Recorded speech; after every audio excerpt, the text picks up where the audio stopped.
Awesome. I'm gonna make Thanks, man. Ahmed host, and then I'm gonna drop. See you guys. Bye. Yeah, have a Bye. good one. Yeah, I Okay, can then you want to copy the start? link, but cannot stop it from mobile.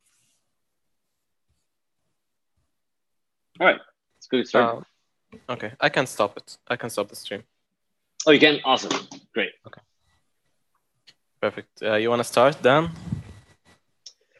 All right, so let's go ahead and kick off. I've been tied up this past week with travel, but I've been seeing all kinds of great activities with mentors self-identifying and getting at basically the baseline content that we need for matching in place.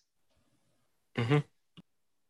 And happy with that. I don't know if Ahmed, you or AJ wants to sort of go through some of those and just sort of see where we are with our mentors to begin matching them.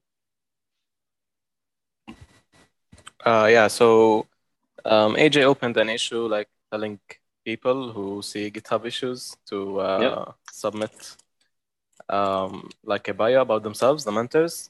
And I've sent an email. I've only sent the email to the people within the Node project to start with. Okay. Because I'm exactly not sure if we want like people not from the Node.js or that discussion with the moderation team actually confused me. So I wasn't sure if I should go ahead and send email to all the mentors or I just did like the minimum, so I don't screw anything up. So, I wouldn't worry too much about about doing that, but I think that's the right incremental way to start, right?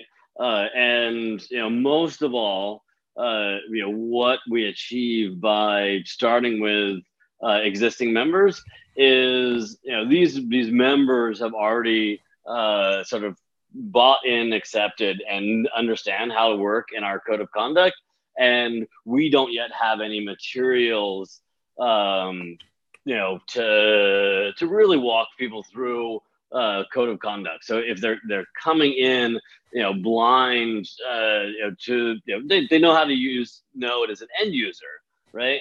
But haven't been working in the community in any capacity, then I think they just need a little bit of guidance and facilitation to understand what it means, and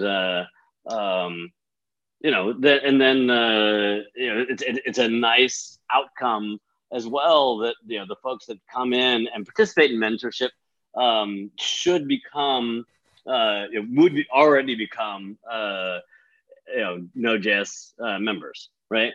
Yeah, exactly. And this is why we need the beta phase of the program to establish these things. At the moment, we have 9 people submitted their bios. Great. We have like from different scopes, localization group, the testing and building groups, modules, VM, diagnostic. And we have 3 people in the general. I don't know. AJ asked about if we want people in the general category or I don't know if you want to share your thoughts, AJ.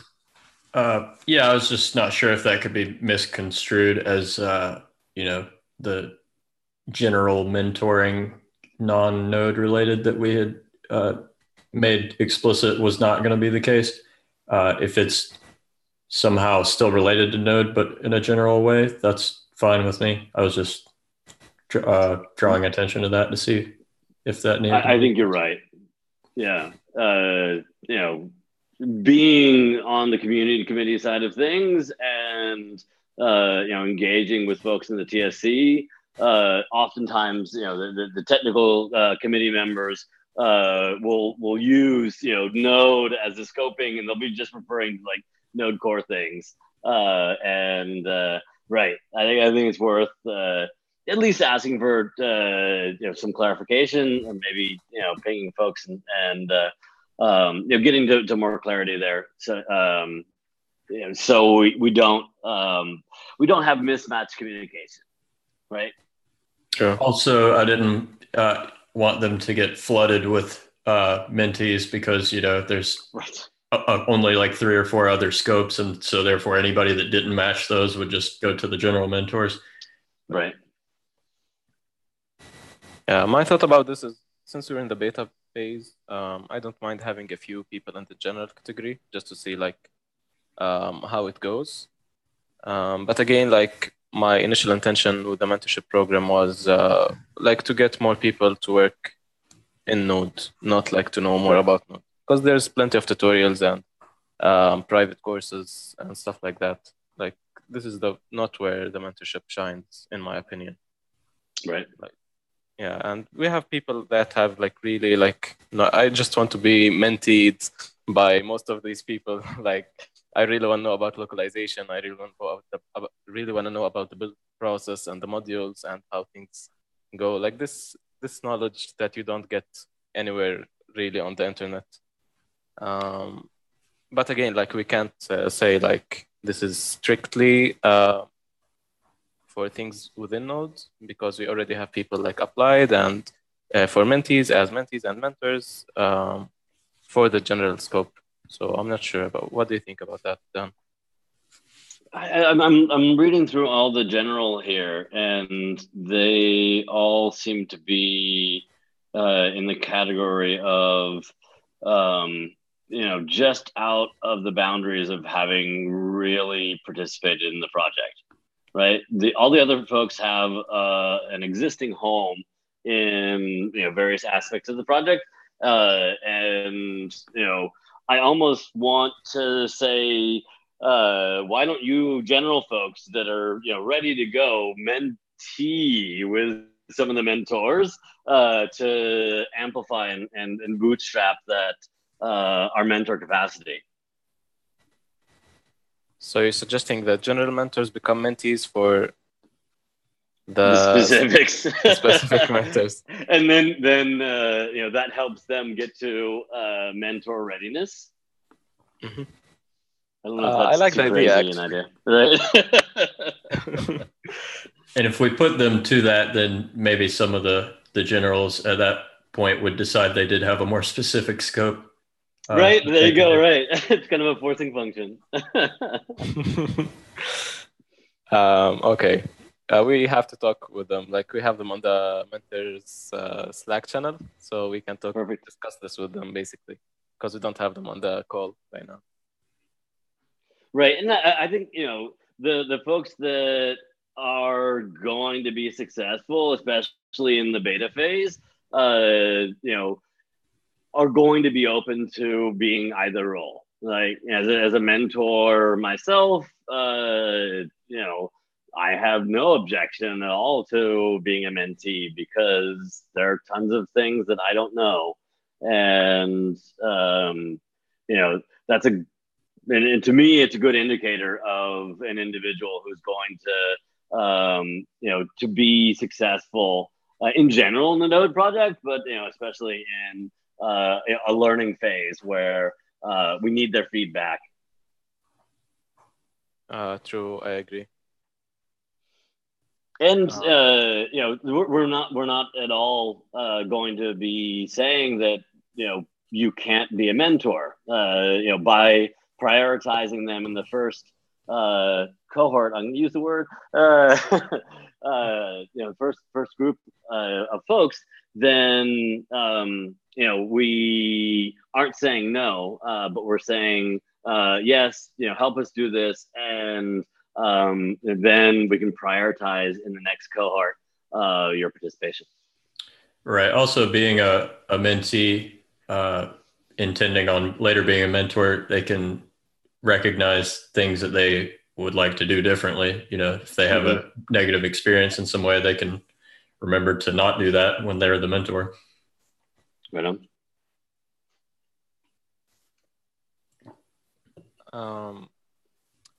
Yeah, but I have a concern. Like I talked with AJ about it while you were traveling.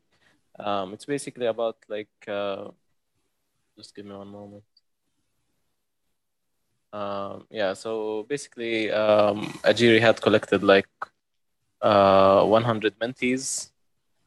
I'm not sure how that like fits the current scope, and basically what he did is like he said on the mentorship channel, like the first 100 people to say like we're in the beta phase of the mentorship program.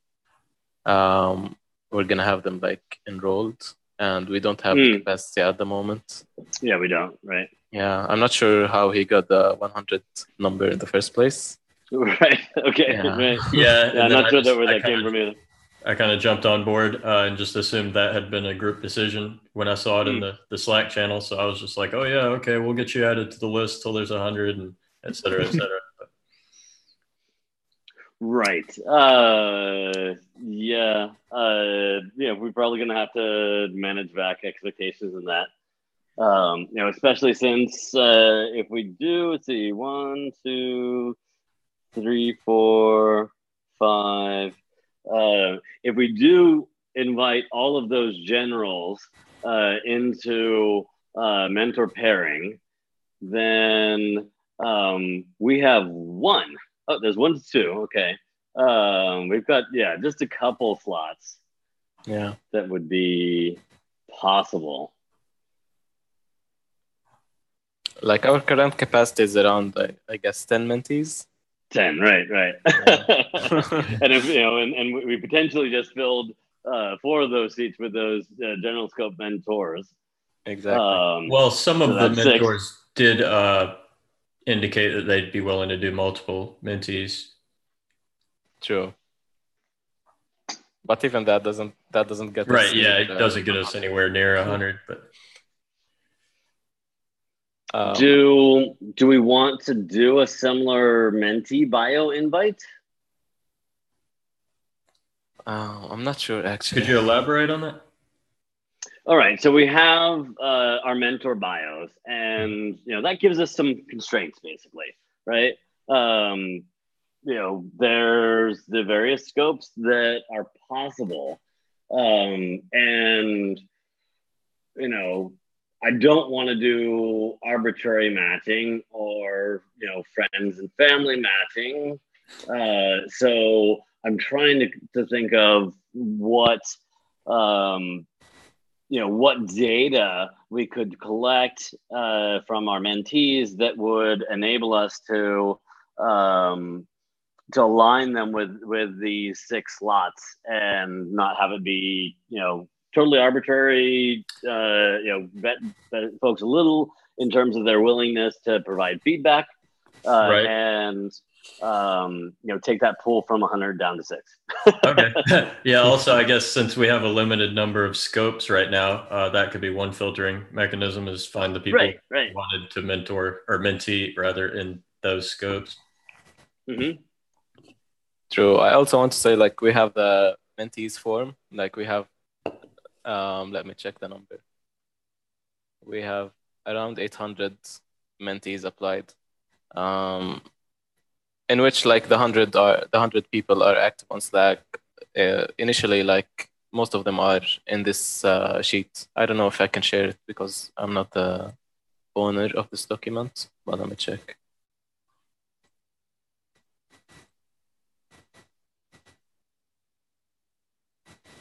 I'm not sure if you can see it. Yes. Hold on, yeah, okay, great. I was adding Conrad, who was in. Hi, Conrad. How's it going, folks? Good. Analyst mode. Couldn't speak. All right. Yeah, so basically, so I don't know if it's on the chat, but Conrad is saying that based on his experience, that aligning those skills and experience is critical. True. In the forum, like, there's a question that they answered: why do you want to join? And tell us more about you. Maybe like we can directly email some of the people. Like we can read the bios and from the forms and decide based on that instead of flooding the issues on GitHub. Okay. Right. Yeah. The issues, for the mentees, feels a bit messy and, could get preferential. How do we? I mean, maybe I'm trying too hard, and we should just collectively select some folks. But how do we make this a egalitarian process of the folks who have put up their hands, and since we have so many folks to filter down. I believe like there's gonna be some bias and some people like missed out because Sure. Yeah, but basically like I don't know if this is the right approach, but I would sort them based on the timestamp, like Right. priority-wise, and then read what they wrote about themselves and like have a vote. Like I believe this person like should be in the beta program or should not, and people who are not in the beta program, like they have high priority to join the next rounds, basically. So they're not left out. It's just they're not in the beta program. I like that. Sorting by the timestamp. So first in, first out, and you're reviewing the interests of those individuals if they line up with our our categories here, and then reaching out to them and seeing if they're the current sort of beta phase aligns with their needs, or if they'd like to wait. This is just an idea, but we could potentially have a few extra slots for people that miss out on that matching and would like to join the mentoring team or, mentor in some capacity to help us on the next round. Right. Yeah, actually we have an issue. I added it to the mentorship agenda. It's about the teaching assistant. Let me share it.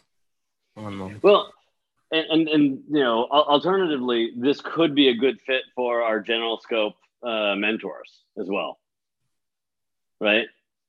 And that would free up a few more slots. So instead of going diving into participating there, they want to participate in the mentorship team building process, or helping out in other ways. That would be a good way to get involved. Yeah.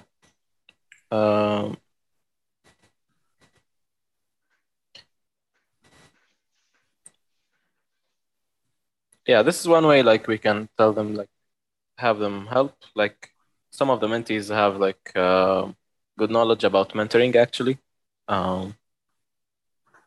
So like this guy, I'm not sure what his name is, Nicholas, he was saying like he's an experienced teacher. Yeah, and he was proposing like if he can help out with teacher assistant. Basically, he's someone that listens to the mentees' complaints or like any issues, and also help the mentors if they need anything or they need any resources.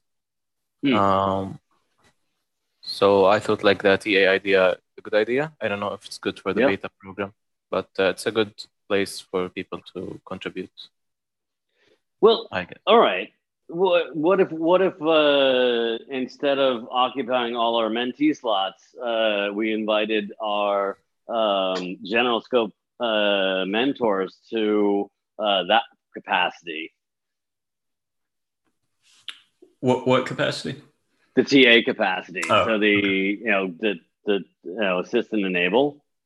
Or do you think that the TA requires special skills? So one of the things that I want to watch out for is assigning folks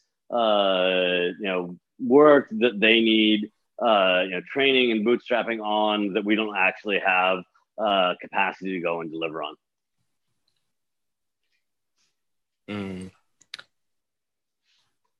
Does that make sense? It does, but I'm not sure like 3 people in TA for 5 mentors is a bit too much also. Like we can have like some people join the TA thing and some people like join the mentees to become. So there's at least 1 to 2 that scenario where I'd like to see that group have a TA, for example.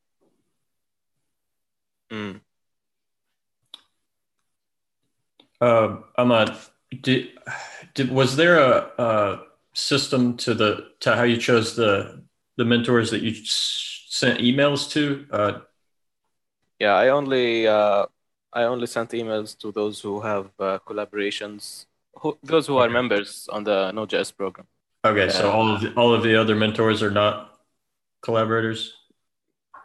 I may have missed 1 or 2 or 1. Okay. I was just wondering if we could possibly get a few more last minute bios up in the next day or so to help increase capacity.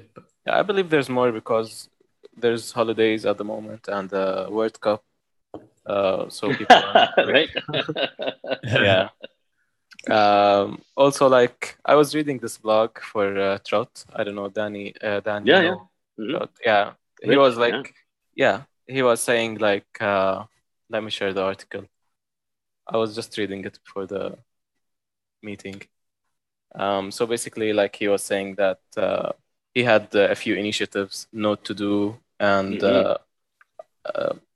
another initiative, Code plus Learn, to help people like become contributors to Node.js. So I think like it's a good idea to reach out to him. Maybe I'm sure he's interested. I hope like he has enough time to maybe volunteer as a mentor. Right. I think it's a question of time, and there's a little bit of burnout on having done so much of that work. So I'd love to have Rich engage here, and he is he's done so much of the 1 to many mentoring and applied that in various capacities. But I know that he needed to step back from that for a moment just to recollect his thoughts and rebuild there. But I think that the way that we could invite Rich is by having him mentor folks into identifying tests and enablement. He's going to build a team of folks that can help continue the work that he's started. So I think that's the way to help him prioritize this. I just posted a link in the chat. That was an issue he actually was involved with. I didn't read over all of it yet, but he mentioned some things he may have went over whether or not he's willing to mentor there. Okay. Oh, nice.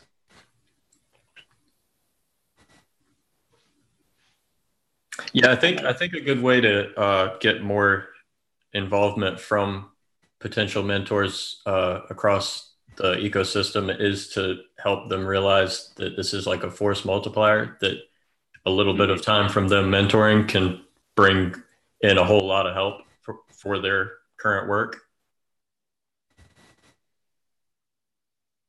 True. Especially although because I don't know these how mentees to go about that. Yeah, especially because these mentees will become mentors and mentor other people, and like this cycle will be beneficial to the whole Node ecosystem, I believe. Do either of you have any context on what that new outreach repo initiative thing is? So outreach is the new name for diversity and inclusion. Okay, so that's more so outside of the trying to expand the ecosystem. Okay. And more for end users a bit than just pulling folks into the project. But okay. I mean, that's definitely their peers, and we should definitely be engaging and facilitating there, and that could be an area where folks are mentoring in that scope to engage folks in the project. Yeah, on that note, I wanted to say there was an issue discussed earlier. I'm not sure where exactly, if I can link to it. But basically, it was saying if we need people to mentor in the initiatives or people, I'm not sure if we should have mentors around the initiatives or not.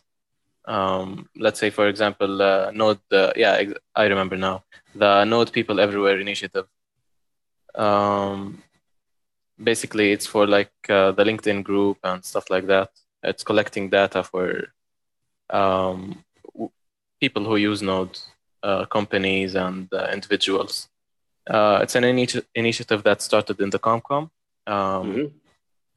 And Diego actually opened the issue, and he started the initiative, and he said he's willing to mentor someone to champion this initiative, and because he doesn't have enough time to take on that champion role or the lead role. Right. But I was unsure if we want to go with that. My I know how much time and sort of dedicated effort it takes to really get an initiative off the ground. I like the concept, but I would hate to throw a mentee into a project that's already understaffed.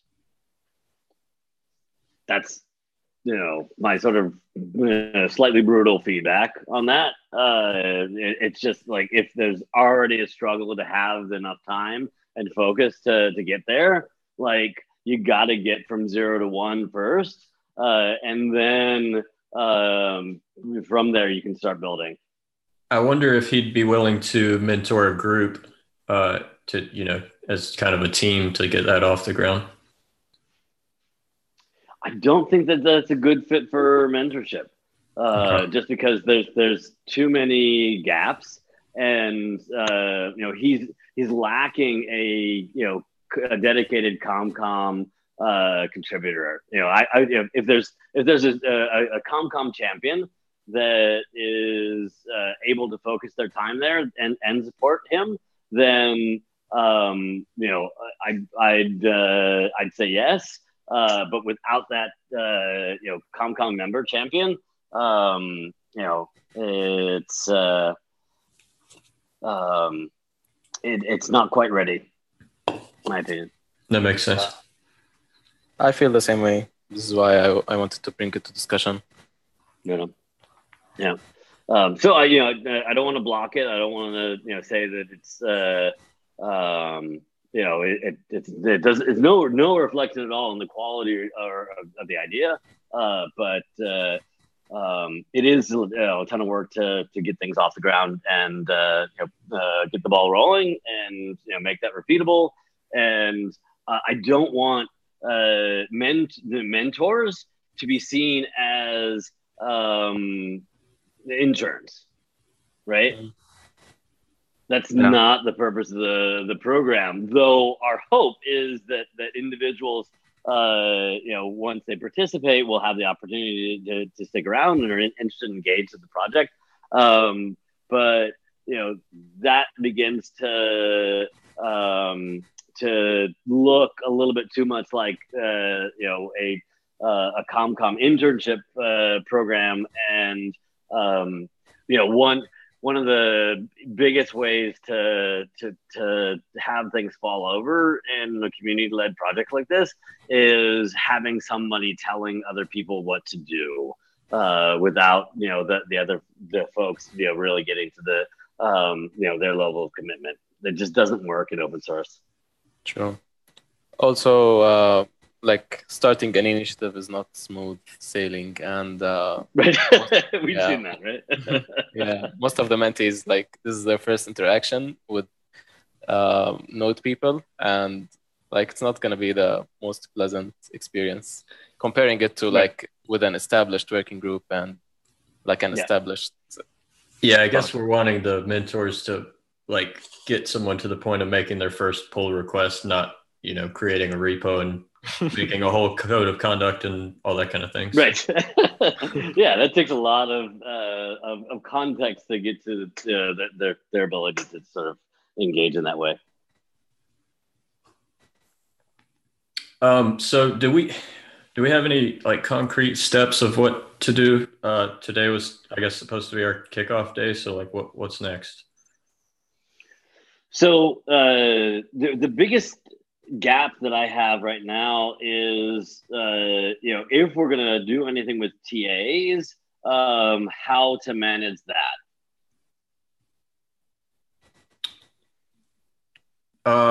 Ahmad, do you also have a list of, well, I guess you could send a list to the people who wanted to mentor, or send an email rather to those people. Would that be possible? Yeah, there's a list for the mentors as well.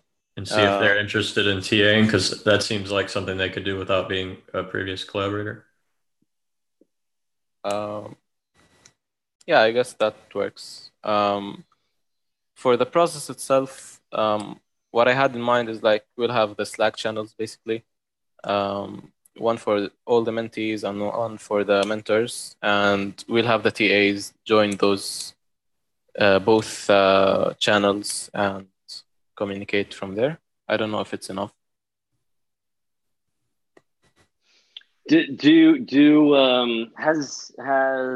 Have we seen Nick Paris in Slack? Let me check. Because something that we might be able to do. You haven't? Okay. So something we may be able to do there is, invite Nick to sort of help coordinate some of the TA folks. True. He has experience with the topic, or he said so. Right. So he's going to be a subject matter expert there. And rather than, so I'm feeling a little bit uncomfortable about the TA thing, only because just we don't have clear guidelines or subject matter expert. But if we can get potentially Nick to help just go through the beta phase and help those TA volunteers help and provide feedback on what's working, what's not, then I feel comfortable investing in having TAs. Otherwise, I would say we aren't quite ready to enable TAs because we don't know what to tell them yet. I agree. Let's invite him to the Slack channel. I'll send him like on the issue. I'll comment and ask him to join the channel. We'll have a chat on Slack and see where it goes from there. Great. Just as a general question, how loose are we going to be with the structure during this beta phase? Like for instance, if there ends up being if we decide not to start with TAs, but then there was some discussion over the first week of the beta that made it more acceptable to have TAs, could we maybe start having them in the second week, things like that? Or are we willing to make changes to the structure during the beta, or are we trying to lock one thing in and see how that works? No, I mean, I don't think that,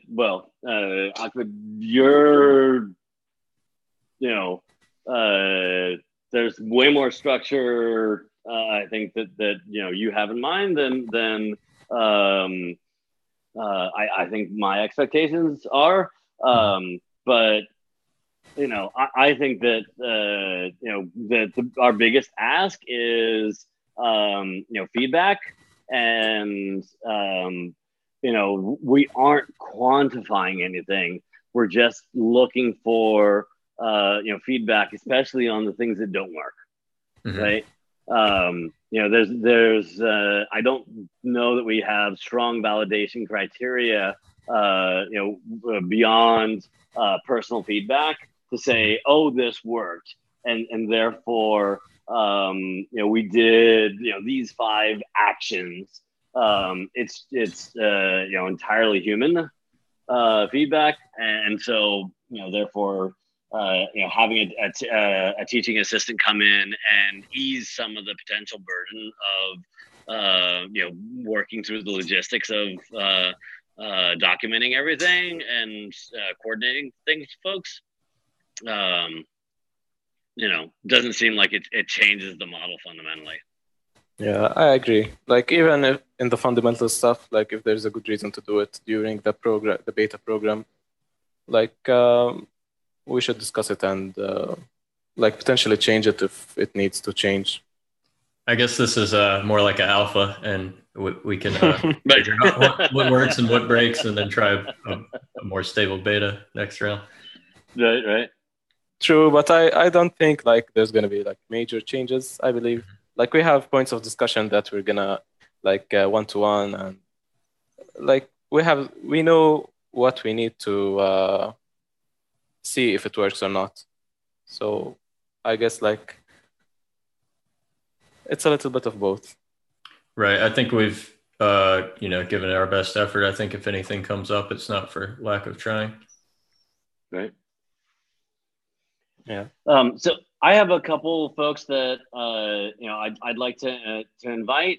So I can reach out to Rich and see if he's willing to participate in this first group. I also reach out to Miles.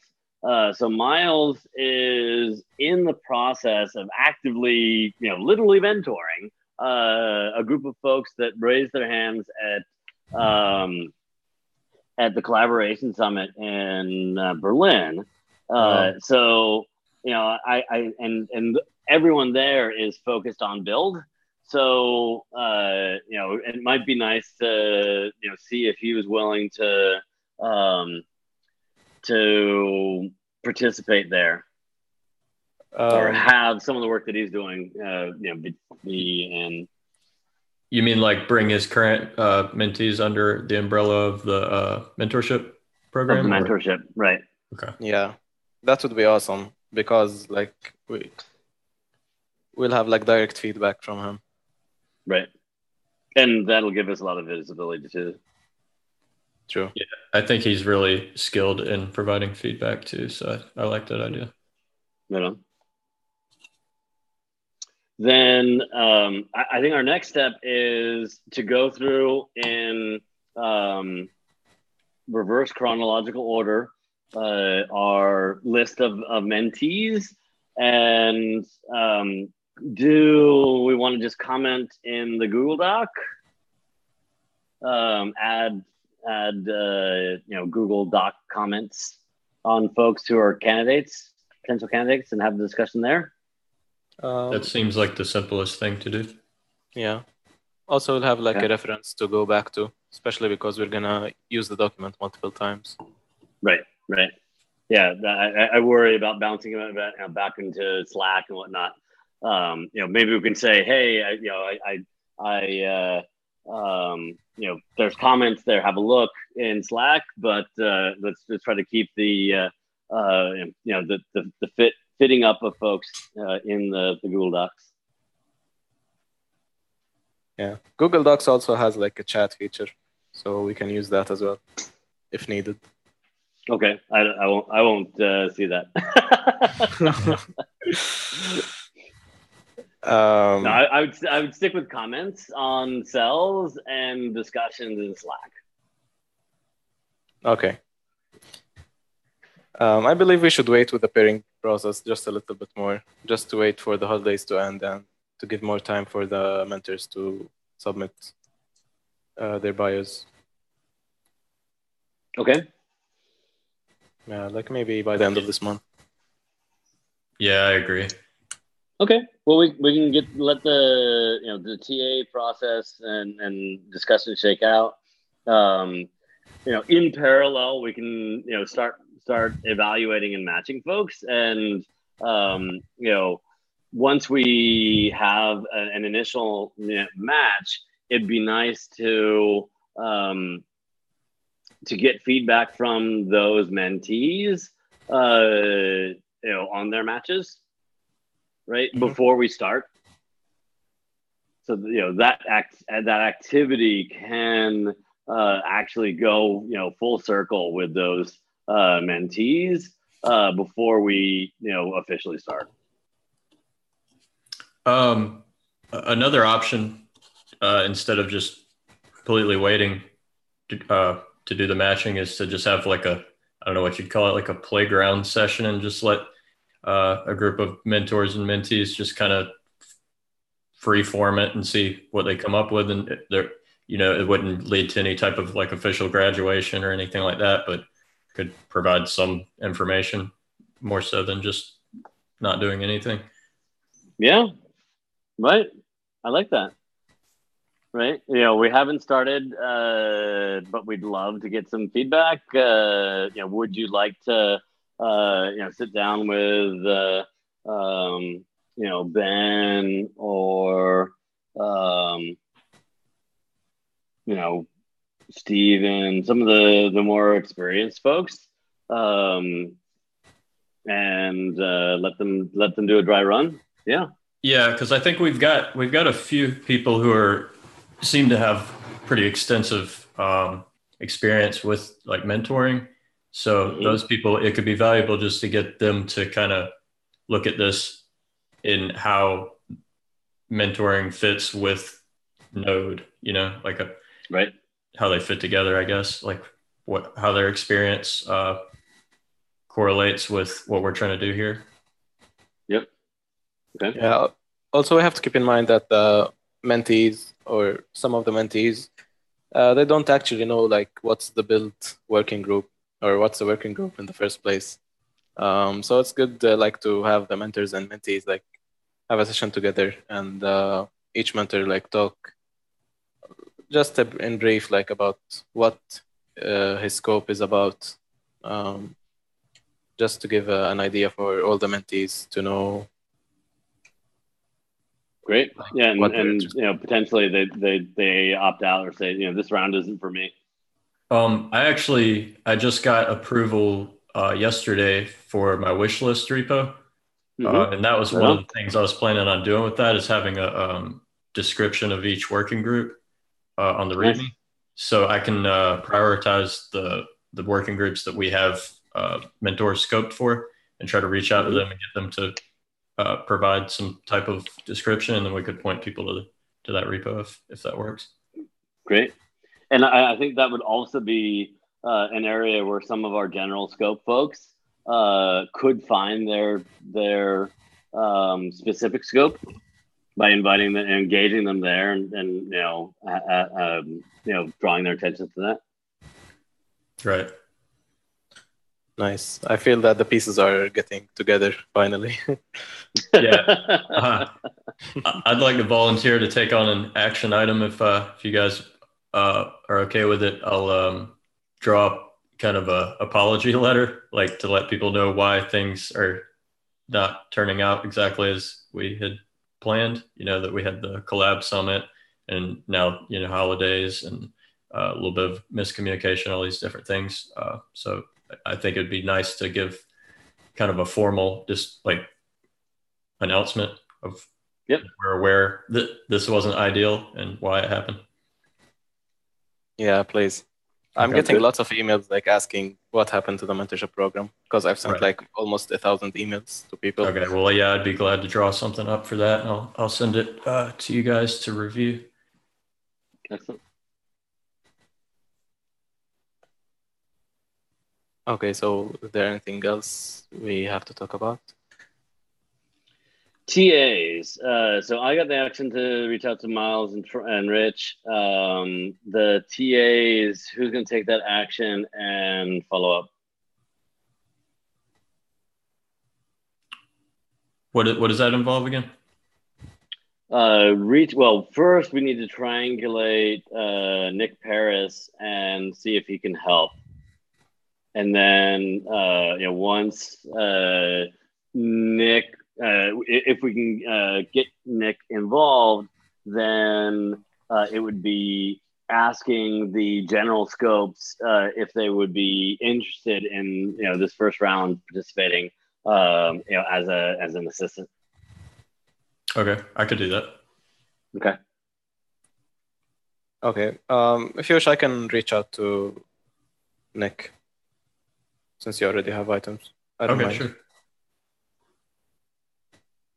Okay, cool. Great. Well, is there anything, just to time check, is there anything that we need to go into private session to discuss? Yeah, there's one thing I'd like to discuss. Okay. So, AJ, if you could stop, or was it AJ or Ahmad? Yeah. Yeah. Okay. Can you stop the stream? Yeah. Bye, everyone on YouTube. Bye, everyone.